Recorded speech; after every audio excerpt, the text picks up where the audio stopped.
Je pars explorer des vestiges de l'ancien empire Maya, C'est un peu marécageux là où on va. où une découverte récente éclaire d'un jour nouveau l'origine de cette civilisation.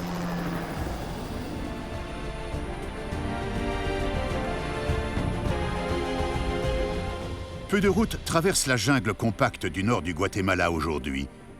Mais l'archéologue Richard Hansen m'explique qu'il y a 2000 ans, cette région abritait l'une des plus importantes cités au monde. On dit souvent que Los Angeles et New York sont des archétypes de la ville moderne. Mais les Mayas en bâtissaient déjà à leur époque. Oui. Ils avaient des systèmes de distribution de l'eau, Ah bon? des autoroutes, les premières autoroutes de l'histoire. Bienvenue à El Mirador.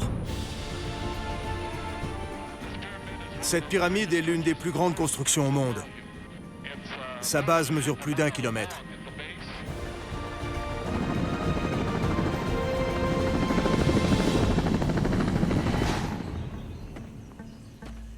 À El Mirador, Richard a mis au jour les vestiges d'une ancienne cité que les Mayas appelaient le Royaume du Serpent.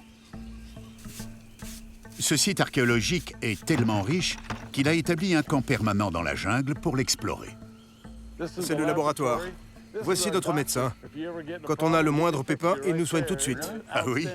C'est un excellent médecin. J'ai une douleur ici. Enchanté, monsieur. Enchanté, Miguel. Miguel, Morgan. Morgan Freeman, oui. J'ai été ravi de vous rencontrer. Oui, c'était sympa de me rencontrer, hein?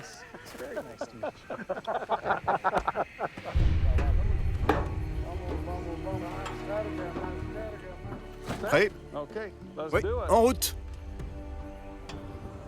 Richard m'emmène voir quelque chose qu'il vient tout juste de découvrir.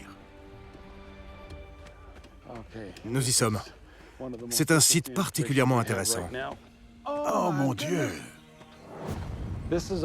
Ces sculptures ont été taillées dans le stuc plusieurs centaines d'années avant Jésus-Christ. Elles représentent le panthéon de la religion maya. Si je comprends bien, c'est un récit de création. C'est la Bible Maya. C'est la Genèse maya, avec toutes les divinités pour raconter l'histoire. C'est incroyable. Cela n'a pas été réalisé au XVe ou au XVIe siècle, mais il y a au moins 2000 ans. Il s'agit de la plus ancienne version connue du récit de la création maya. Celle-ci s'intéresse plus particulièrement à deux nageurs transportant une tête coupée. Cette tête ici nous a permis de comprendre son identité. On pense que c'est Hunahpu, le père des jumeaux héros. Il est au centre du mythe de la création maya.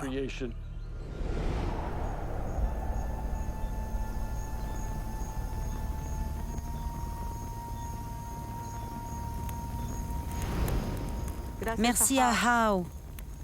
Merci au cœur du ciel. Merci au cœur de la terre. Merci au cœur de l'eau. Des fragments de ce récit sont encore racontés aujourd'hui, au cours d'un rituel religieux auquel j'ai le privilège de participer. Merci au cœur du feu.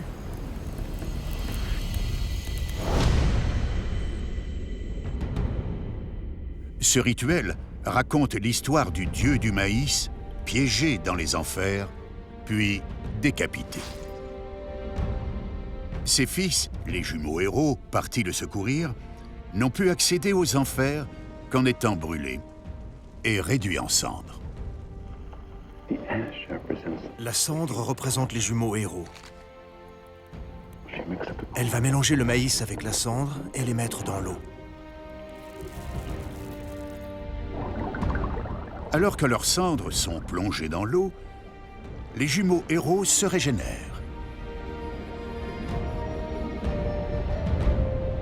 Ils regagnent la terre ferme avec la tête du dieu du maïs et ils la plantent dans le sol.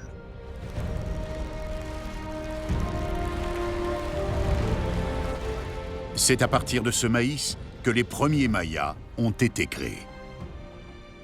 Maintenant, les jumeaux héros sont dans la rivière. Ils vont distribuer le mélange. C'est une façon de faire entrer chacun d'entre nous dans l'histoire des jumeaux héros.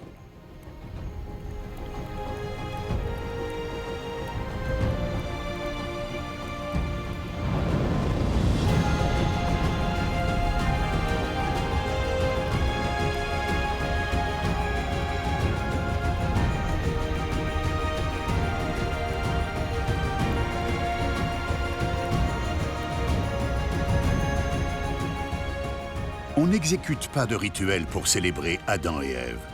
Mais les jumeaux héros ont joué un rôle crucial dans la culture maya. L'histoire de leur mort et de leur renaissance est liée au développement de leur premier moyen de subsistance, le maïs, dont les Mayas dépendaient chaque année.